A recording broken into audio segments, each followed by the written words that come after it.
مجھے کوئی ہاتھ نظر نہیں آتا کہ جس سے کہا جائے کہ تم اس وقت کی بربادی کے ذمہ دار ہو. یہ ایک ایسا سمجھیے کہ ایک ایسی مائث ہے یا اس کی میتھالوجی ہے کہ ہم سمجھتے ہیں جانتے ہیں لیکن ہم بولنے کے پوزیشن کے اندر نہیں بات. آج ایک دو تین لوگ ہمارے ایڈوکیٹ جمیل صاحب بھی اور الیاس شمسی صاحب بھی جنہوں نے باتیں کی, تو اب وقت آ گیا ہے کہ اس موضوع پر تھوڑا کھل کے ہم بات کریں تو اندازہ ہوگا کہ اس وقت کے سلسلے میں آج شریف پتہ صاحب لوگوں کے اندر جو بددلی پائی جاتی ہے اس کی بنیادی وجہ ہے. اس کی بنیادی وجہ یہ ہے کہ انہوں نے وقت برباد ہوتے تو دیکھا ہے لیکن اس وقت سے اپنے گھروں کو آباد ہوتے بھی نہیں دیکھا ہے. یہ وہ فرق ہے جس کی وجہ سے لوگوں کو اب کوئی دلچسپی نہیں ہے. جہاں تک سی اے NRC کا تعلق تھا لوگ اس کی اہمیت کو سمجھ رہے تھے لیکن آج یہ لوگ سمجھ چکے ہیں کہ یہ جو وقف بورڈ ہے نا, مجھے بہت غور سے سنیے, میں میری بہت اسٹڈی ہے اس کے اوپر, وہ یہ کہ یہ در حقیقت وقف کو لوٹنے کا ایک آئینی طریقہ کار ہے. یہ جو عام طور پہ کسی چیز کو لوٹنے کے لیے آدمی کو لائسنس کی ضرورت ہوتی ہے, وقف بورڈ کو سب سے زیادہ لوٹا اوقاف کو تو وہ خود وقف بورڈ نے لوٹا ہے. ان کی مرضی کے بغیر کوئی چیز شامل نہیں. مجھے اس پورے حیدرآباد کے اندر لوگ بتا دیجئے, کوئی رکشے والا, کوئی ٹانگے والا, کوئی مزدور, کوئی عمال, کوئی محنت کرنے والا, کوئی رات دن کا جو ہے کہ مسائل میں جینے اور مرنے والے نے کبھی وقف بورڈ کی جائیداد پر قبضہ کیا ہو اور اس پر جو ہے عالیشان عمارتیں بنائی ہوں یا پھر اس کے اوپر شادی خانوں کی تعمیر کی ہو. ارے تمہیں نے تو ہمارے خون کے گاروں اور کی ہڈیوں کی اینٹیں بنا بنا کر اپنے شبستانوں کی تعمیر کی ہے. ہم تمہارے نام سے بھی واقف ہیں, تمہارے کام سے بھی واقف ہیں.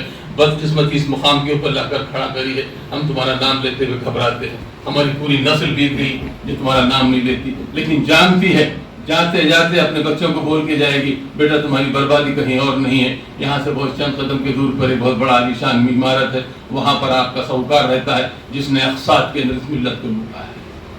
یہ حقیقت ہے سلیم صاحب. اب میں اس پہ تفصیل سے تبصرہ کر کے کسی کی شکل کرنا نہیں چاہتا لیکن چونکہ میں خود ایک موومنٹ چلاتا بھی ہوں, اس کے نشے و فراز سے واقف ہوں. ایک بات چلائیے صاحب, 2023 کا الیکشن آیا, جمیل صاحب آپ بھی سنیے, ہمارے عثمان صاحب آپ بھی ذرا ذہن پہ بات رکھیے. روایتی لیڈرشپ جو مسلمانوں میں تھی خود مسلمانوں نے اسے دیوار پہ مار دیا.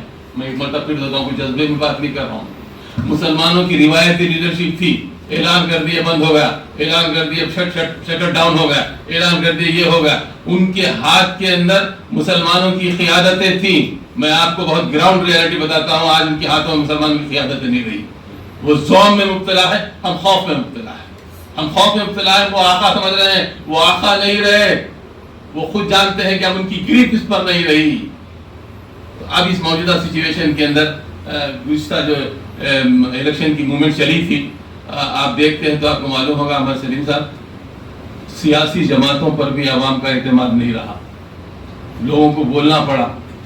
آپ جیسے لوگوں کو, کوڈنڈا رام جیسے لوگوں کو, اور ہمارے عامر صاحب اور دیگر جو بہت سارے لوگ ہیں جو ملی کام کرتے ہیں. ظہیر صاحب کے اللہ غریب رحمت کرے, بڑے خاص آدمی تھے کہ مدتوں میں ایک شعر کہتا ہوں, ہزاروں سال نرگس اپنی بے نوری پہ روتی ہے, آج قدم پر یاد آتا ہے وہ چہرہ کہ اس چمن کے اندر ویسے لوگ پیدا نہیں ہوتے جو ملت کا درد رکھتے.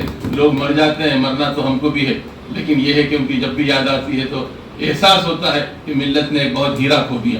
تو آج کی تاریخ کے اندر میں بتا رہا ہوں آپ کو کہ ان روایتی لیڈروں کا کوئی اعتماد عوام کے اوپر نہیں ہے. ان کے پاس اتنی دولت آ گئی ہے کہ اب اس وقت وہ خرید سکتے ہیں ووٹ کو لیکن ووٹ حاصل نہیں کر سکتے. آج اگر امت شاہ بھی چاہے تو ووٹ خرید سکتا ہے, ایک ووٹ 1 لاکھ میں بھی دیے تو امت شاہ کے حق میں سستا سودا ہے. میں آپ کو بہت ڈرنے کی بات ہی نہیں ہے. اب تو خوف نکل گیا, اب 10 سال گزر گئے, اب کیا خوف کے سائے میں ہم جیئیں گے. اب تو خوف ختم ہو گیا ہمارا, نہیں آنے تک خوف تھا, کیا خوف ہے.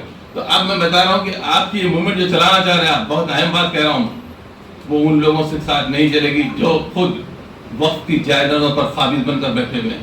ان کے ہاتھوں میں کنجی مت دیجیے جو اس خزانے کو چلائے نہیں ہے بلکہ اس کے اندر سے انہوں نے رخنا ڈال دیا تھا.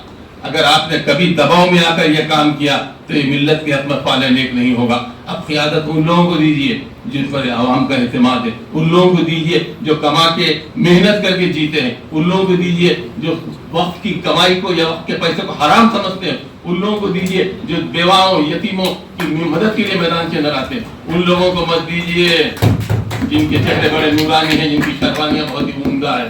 ہم نے بہت سے لوگوں کو دیکھ لیا. میں ڈرا میں پیدل بھی جاتا ہوں یہاں سے، کوئی فرق نہیں پڑتا ہے.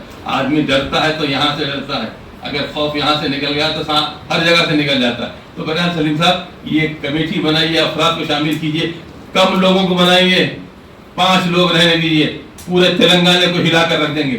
لیکن اگر 5000 آدمی بھی بنائیں گے، کرپٹ ہوں گے اگر، تو آپ کی موومنٹ بننے سے پہلے زمین میں دفن ہو جائے گی. میں پیشن گوئی کر رہا ہوں، لوگوں کا اعتماد نہیں رہا ان لوگوں پر سے. تو بہرحال یہ چند باتیں تھی اس وقت جو ملت کی کیفیت ہے اس پر میں بات کہتے ہوئے عمر عثمان صاحب توجہ آپ کی توجہ کے بغیر تو میں کہہ بھی نہیں سکتا ہوں کہ ہم نے کہیں دیکھا ہے کچھ دیپ اندھیروں کی. میڈم، ہم نے کہیں دیکھا ہے کچھ دیپ اندھیروں کی دہلیز پہ بیٹھے ہیں، خود اپنے اجالوں سے کھائے ہوئے زخموں کو. یہ بیٹھے ہوئے ہم خود اپنے اجالوں سے، دوسروں سے نہیں، خود اپنے اجالوں سے کھائے ہوئے زخموں کو تنقید کی انگلی سے چھو چھو کے سسکتے ہیں، پھر صبح کے شہزادے کی نیند اچھڑتی ہے. یہ پورے شہزادے ہیں. آج ہمارے امت شاہ بھی اکثر بولتے ہیں شہزادہ بولتے ہیں، وہ شہزادہ بھی ہے شہزادے بھی ہے. ان کو یہ یاد چیزیں یاد ہے، مغل یاد ہے، فلاں یاد ہے، یہ غوری یاد ہے، اورنگزیب یاد ہے، سب یاد ہے ان کو. جتنے بادشاہ گزرے یاد، غریب آدمی یاد نہیں ہے ان کو، حالانکہ کروڑوں کی تعداد میں.